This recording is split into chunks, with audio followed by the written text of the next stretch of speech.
Before we get into the video, could everyone please subscribe to my Endless Diary Tales channel? Thank you so much. My best friend and I both married into the Smith family. I married the brother who was a master in the medical field, while she married the younger brother who is a top-tier artist in the entertainment industry. On our third wedding anniversary, I fell down the stairs while pregnant, and my husband was busy helping his first love's cat give birth. I called him asking him to come back, but he said, "Can you stop pretending? Tina's cat is in danger. Show some empathy, okay?" That night, the cat's kittens were saved, but my baby was not. I looked at my best friend who stayed with me all night in the hospital and said, "Joanna, I want a divorce." She held my hand and said, "I'll support you. If you leave, I'll leave too." When the two men received the divorce papers, they both went crazy with regret. After the divorce news got out, I received a questioning call from Gavin as expected. "Tina, can you stop making a fuss? Are you so narrow-minded that you need to tie me down forever?" Before I could answer, he continued with an impatient tone. "I already told you, Alice's cat was having a hard time giving birth. It's her favorite pet, and there were several little lives at stake. Don't you have any sympathy?" I laughed bitterly at his cold tone. My husband, Gavin, finally decided to give me a call after being off the grid for a week, even though just last night I fell down the stairs while pregnant and called him 18 times in pain. He hung up on me every single time. He only bothered to reply with a text, "Busy. What's up?" I cried and sent him a voice message, trembling as I spoke. "Honey, I'm pregnant."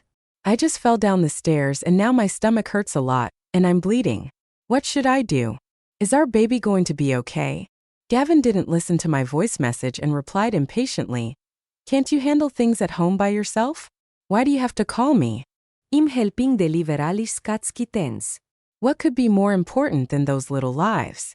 Gavin often wouldn't listen to my voice messages and couldn't be bothered to read my texts. He had all the patience in the world to listen to his first love, Alice, complain and whine during her period for half an hour. But when I, who had claustrophobia since childhood, got stuck in an elevator for 2 hours, calling him was seen as a disturbance. Of course, how could I compare to Alice? Gavin once said I wasn't even worth a strand of Alice's hair. Our child, of course, was nothing compared to Alice's beloved kittens. My best friend grabbed my phone and yelled angrily at Gavin, "Tina had a miscarriage after falling last night. If you're still human, get to the hospital to see her now." Of course, Gavin wouldn't rush to the hospital to see me. He never believed I was really pregnant. He said mockingly over the phone, "Where's Tina? Let her answer the phone. Is she making a scene again and dragging you into it? Are you tricking me into going back to see her?"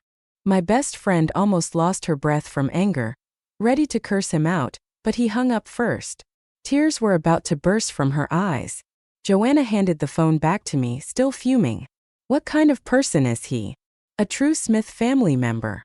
I smiled weakly at her and shook my head. "Joanna, forget it.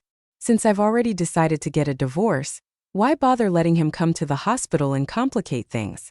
Maybe I once hoped he'd come to see me, but now." I took a bitter breath and said, "When you no longer have love or hope for someone, you won't be disappointed anymore." I asked my best friend to find a lawyer and draft divorce papers for both of us. Joanna and I grew up together as best friends. Back then, we both married into the Smith family to become sisters-in-law, united against outsiders. Now, getting married on the same day and divorcing on the same day, isn't it fate in a way? Gavin paid no attention to the divorce papers I sent him, but Michael called my best friend first, questioning her again. "A divorce because of those rumors? I've told you it's all in your head. Can't you have a bit of understanding? I've explained countless times it was just PR with the other cast members. You keep misunderstanding. What more can I do? These two brothers really are alike, both skilled at hitting where it hurts. Now Joanna doesn't even want to communicate with him." Michael impatiently threw out, "I have to shoot a scene now. Do whatever you want. File for divorce if you want. I don't care." On TV, Michael's rumors with an actress were still airing. They wore obvious couple outfits, even accessorized with matching pieces. When interviewed by the media, the actress smiled sweetly at Michael, openly admiring and praising him. "Michael is very gentlemanly and takes good care of me. He's my ideal type." Michael played the perfect gentleman, putting his arm around the actress's slender waist and saying, "Amy is a very smart girl. Whoever is her boyfriend will be very happy." Rumors like these are just appetizers for the top star, Michael, in the entertainment industry. Ever since Joanna married him, he's been constantly spotted with actresses and models entering and leaving hotels or dancing intimately with them in nightclubs.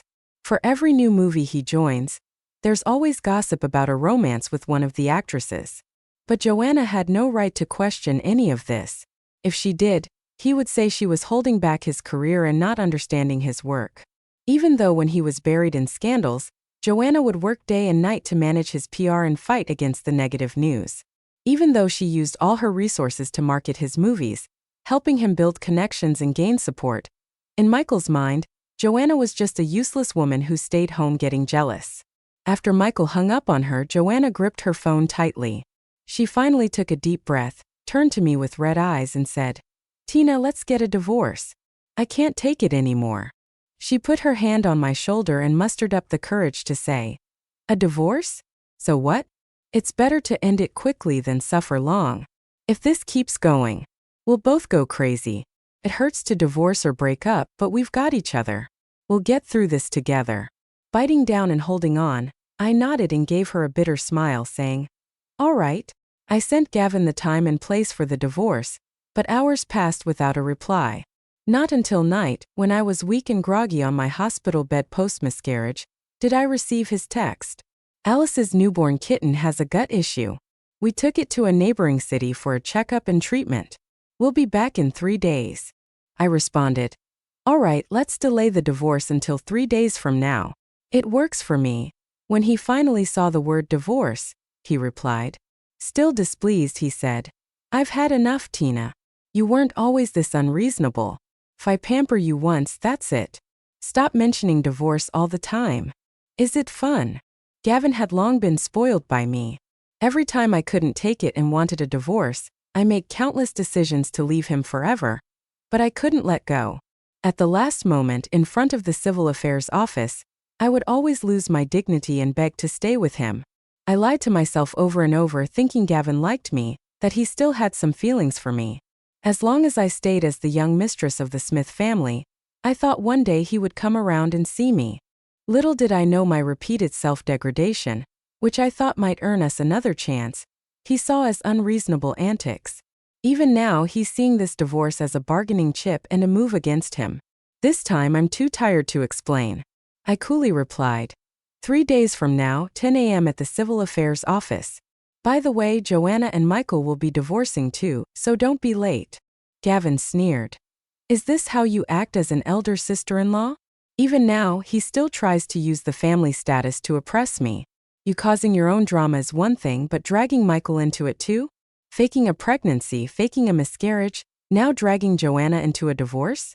You really pulled out all the stops this time, huh? What's next? Hurting yourself to force me into admitting I'm wrong." The last time he referred to was 2 months ago when we attended a party on a luxury yacht. I didn't know then that the girl he brought was Alice, so I eagerly attended after receiving my invite. The result? Gavin stayed by his first love all evening, treating me like I was invisible and making me the laughingstock of the crowd. Feeling crappy, I avoided everyone and went to the deck to drink, only to be pushed into the water. That time I almost drowned, but Gavin insisted I was faking the whole thing. He stood coldly by my hospital bed, looking down at me with disdain, saying, "You're good at acting, always putting yourself in the victim's role to make everyone think I didn't take good care of you, leading to accidents." When I found out I was pregnant, I joyfully told him the news. He threw my test results on the ground, sneering, caught red-handed. "So you used pregnancy to soften me up? Pretty clever, knowing I'd figure it out. So you stole someone else's pregnancy report? Too bad the report is real, but it's definitely not yours. When you're done acting, return the report to its owner. A woman full of lies. What kind of child could you give birth to anyway?" As he wished, the child was never born, and now we are getting divorced. I didn't scream or accuse, the pain had numbed me. I couldn't even feel it anymore. I spoke to him with calm. "Gavin, this time I'm really letting you go. Wish you and your first love all the best. Never look back." Gavin came with Alice. As they got out of the car, Alice clung to Gavin's arm like she was declaring her territory. She was Gavin's college classmate. Back then, they were in love and almost got married, but Alice's family background was not acceptable to the Smith family. They wouldn't let her in. Gavin broke up with Alice because of that. For the longest time, he was like a walking corpse until he met me. My best friend Joanna was marrying Michael, and she cried in my arms, saying it would be hard for her to have fun with me. From then on, even wishing we could get married into the same family. Back then, I fell for Gavin at first sight. I boldly declared, "Easy peasy, watch me win over Gavin and we'll both end up in my family." Even I was surprised that Gavin agreed to marry me. Later, I found out it wasn't because he changed his mind. It was because he thought if he couldn't marry his first love, then nothing else mattered. When he saw me, Gavin's gaze lingered on me for a bit. Then he squinted his eyes and spat out, "Aren't we getting divorced? Let's go inside." However, when I resolutely turned and walked toward the Civil Affairs office, he grabbed my arm. He bowed his head, closed his eyes in pain and said, "Tina, I know you're acting out of spite. I'm giving you one last chance. If you apologize to me and to Alice now, I can pretend this never happened." I chuckled coldly and retorted, "Gavin, what is this about?" Pulling my hand away forcefully, I asked, "We already agreed to divorce and you agreed too. Are you regretting it now? Did you think I was joking around like kids playing house? Stop dragging your feet. Let's go sign the papers now." When Gavin and I signed the divorce papers, he still looked bewildered. His probing gaze stayed on me as if expecting me to suddenly change my mind and reconcile with him. But I didn't look at him once until we walked out of the Civil Affairs office. My body almost gave out and I nearly fell. Maybe it was a reflex, but Gavin actually reached out to steady me. His eyes roved over my face for a moment, and he scoffed sarcastically, "Thinking of acting now? Isn't it a bit late?" My best friend couldn't stand it anymore. She pushed Gavin away and took his place supporting me. "Gavin, are you blind? Can't you see Tina's face is off?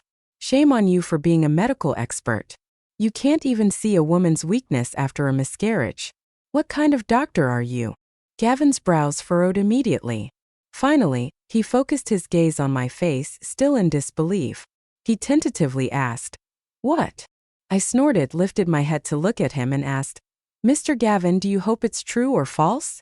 I glanced at Alice standing by the roadside and laughed, instantly sure that with a new kid on the way, obviously he wouldn't want to accept this child.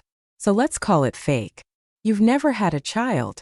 My child never had a father, if that makes you feel better. Gavin's pupils trembled violently.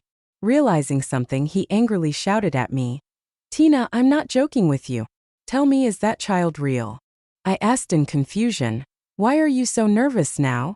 A child whose life isn't even worth a cat's? Can you expect any paternal love from you for him?" Facing Gavin's stunned expression, I chuckled softly and said, "If you had come back promptly, perhaps our child might have been saved. But now you won't even have time to mourn him." Hearing my words, Gavin took a long time to react. As a medical expert, the first thing he did was open the prenatal checkup reports I had sent him, those reports he had always thought I faked. He finally took a good look at them now. Finally, he opened the emergency voice message I sent the night I fell down the stairs. Instantly, his face turned very grim, seeing things were off. Alice flounced over to pull him. "Gavin, it's come to this." In the next moment, Gavin harshly pushed her away. Even Alice was dumbstruck. Seemingly in a rush to verify something, he drove off to the hospital. As for me, I contemptuously turned to Alice and softly said, "Sorry, Miss Alice. You schemed to watch a good show but got left here. Gavin probably won't come back anytime soon. You better get a taxi home." Alice's face was filled with venom. She sneered again. "You think Gavin cares about you? It's actually about that kid. Even a tiger doesn't harm its cubs. Any man would have some feelings for his own child. If you could have kept the child, maybe you could have contended with me. Too bad, though." She walked towards me in high heels, red lips smiling. A mother who throws her own child into the trash? I don't believe Gavin would ever fancy such a heartless woman. You'll never have a chance. Alice was wrong. I'd never bear to leave my precious baby in the hospital trash. The reason I told Gavin that was to make him give up. I never wanted a chance to win him back. I buried our baby in a place with flowers and water. After all, he never got to see this world. Letting him rest in a beautiful place seems fitting. Before going home, my best friend accompanied me to visit the grave. We placed fresh flowers at our baby's grave when she received a call from Michael. "Aren't we getting divorced? Come now, I have a shoot later." "You've only got 15 minutes. The entire time they were finalizing their divorce papers, Michael didn't look Joanna in the eye. He was so afraid of being recognized, wearing a mask and large sunglasses. As soon as he came out of the civil affairs office, he jumped into the car. Joanna stood by the roadside, staring blankly at his departing figure. I walked over and patted her on the shoulder. "Joanna, it's okay. This will pass." Joanna looked at me, then smiled, relieved. "Yes, it will pass. You know, we have such a bond. We once said we don't ask for the same day to be born or die, but we did get married and now divorced on the same day. True soul sisters after all. Our marriages were arranged. We didn't even inform our families before divorcing. Our families were furious, but we couldn't be bothered to listen to their nagging, so we stayed out, not returning home. Joanna and I had already picked out a place. We rented a villa in the suburbs to stay temporarily while figuring out our next steps. That night, as we feasted and sang along to movies in the villa, Joanna got a text from Michael. "Hope you adjust your mindset soon and strive to be a qualified wife." Joanna cursed at him in response. "Are you nuts? We're divorced." Michael, unimpressed, replied, "How many times has this happened? Do you think I believe it? I agreed to the divorce just to let you cool off and reflect on your behavior. Be more considerate of me and my career.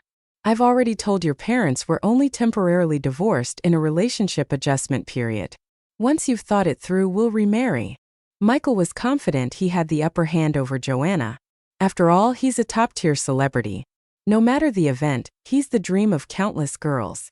When our families decided to marry us, he always acted like I was lucky to have him. Joanna at first was head over heels for her superstar husband, thinking she had hit the jackpot. But gradually, through their mutual torment, the love faded away. She didn't explain anything to Michael, just blocked his contact. That move was a direct challenge to Michael's authority, making the top-tier celebrity furious. Minutes after she blocked him, Joanna got a call from Michael's agent. "Did you say something to Michael again? He's pretty pissed. Look, no, he really likes you, but in our line of work, you know it's for your protection. He doesn't announce your relationship. You should understand him." Joanna laughed coldly. "And him entering hotels with other female stars, stirring up scandals? That's also to protect me." The agent was left speechless. Joanna continued, "Tell him this divorce is for real. It's not a game. He doesn't need to contact me about anything ever again. I don't care about my ex-husband's life or death." After hanging up, she blocked all of Michael's staff. That day, Michael updated his social media with a single word: "Shit." The picture was a wedding ring from a beach trip with Joanna. The cryptic post instantly sparked a frenzy of media and fan speculation. Is he getting married? Whose ring is that? Shut up. Michael getting married? That's totally an artistic shot. Only Joanna and I knew his intention, waiting for her to regret and beg him to reconcile. But this time, no one would put up with his antics. I ran into Gavin at the hospital during a follow-up appointment. He looked extremely haggard, quite the contrast to his usual charming self, with stubble and dark circles under his eyes. Divorce seemed to have taken a toll on his sleep. Seeing me, he froze as if he saw some joy and hope. Grabbing my wrist, he asked, "Tina, did you see the messages I sent you?" Gavin had sent numerous messages lately, but I ignored them all. Just like he used to dismiss me, I now couldn't be bothered. Coldly, I asked, "Do you need something?" His demeanor was humble. "I didn't know you were pregnant. I failed that child and I failed you."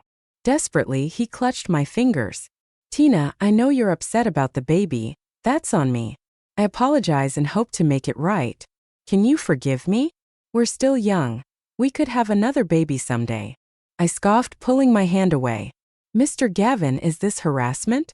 We're divorced. Talking about kids now isn't appropriate. Who would want to have a child with you?"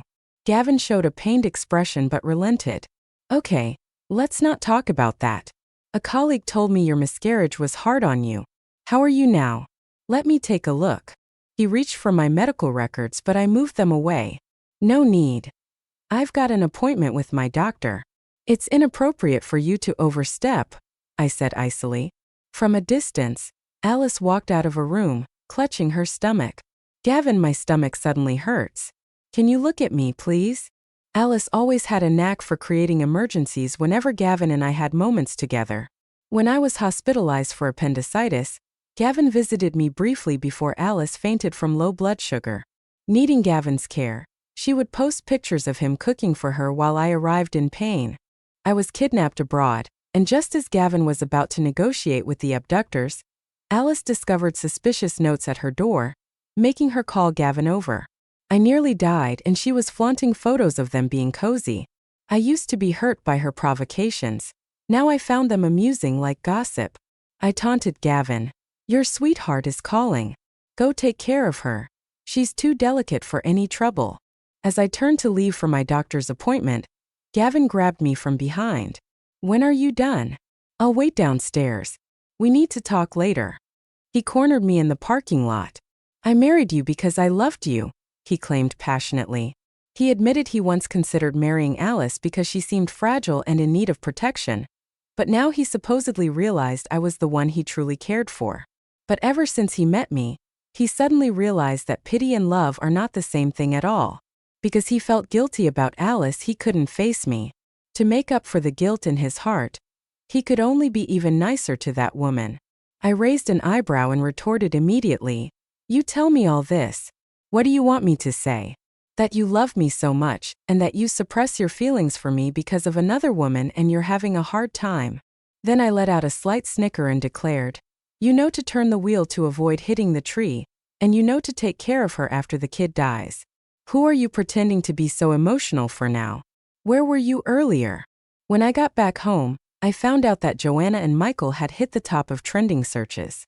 The reason was that Joanna and Michael were spotted at the Civil Affairs Bureau getting a divorce on the same day, recognized by someone there.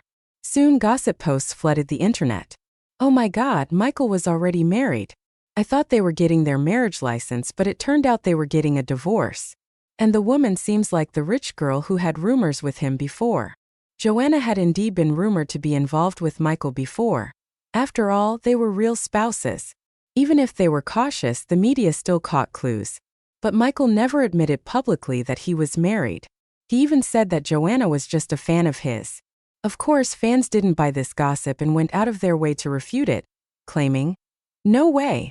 Michael has always been single. Anyone making up rumors will get sued. Michael has been single for over 20 years. Did you take out a loan to get him a wife, and now you dream about divorcing them?" This was not the first time fans attacked Joanna. In the past, out of respect for Michael's reputation and to avoid affecting his career, Joanna never responded to the insults. And what about Michael? He always watched the situation coldly, letting the rumors fly. But this time things were completely different. Michael directly announced publicly that he had married and acknowledged Joanna's status, expressing his gratitude for everyone's attention. He said, "I must tell you all, I am indeed married. My wife is just an ordinary person. I hope you do not disturb her excessively." Since the divorce, Michael had been waiting for Joanna to regret it and apologize, but soon he realized he was blocked by Joanna.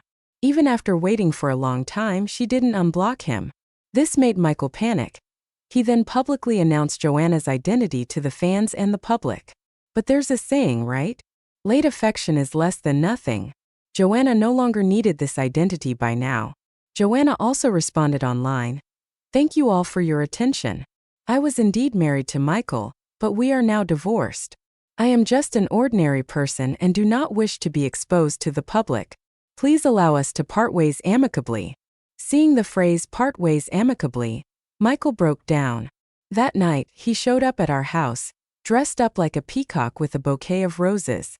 A lot of media paparazzi were live streaming it, exclaiming, "My God, since when has Michael pursued a woman like this? It seems this Joanna is not simple." Michael's company's PR team spread rumors indicating Michael and Joanna were just having a temporary tiff and didn't genuinely intend to divorce. They also said Michael was currently trying to win back his upset wife. This led the media to gossip and speculate whether Joanna would forgive Michael in front of everyone. Joanna poured a whole bucket of water from head to toe on Michael, and Michael didn't get mad. He stood at the door. Dee shouted to Joanna, "Joanna, I know I was wrong. I didn't consider your feelings or give you enough security.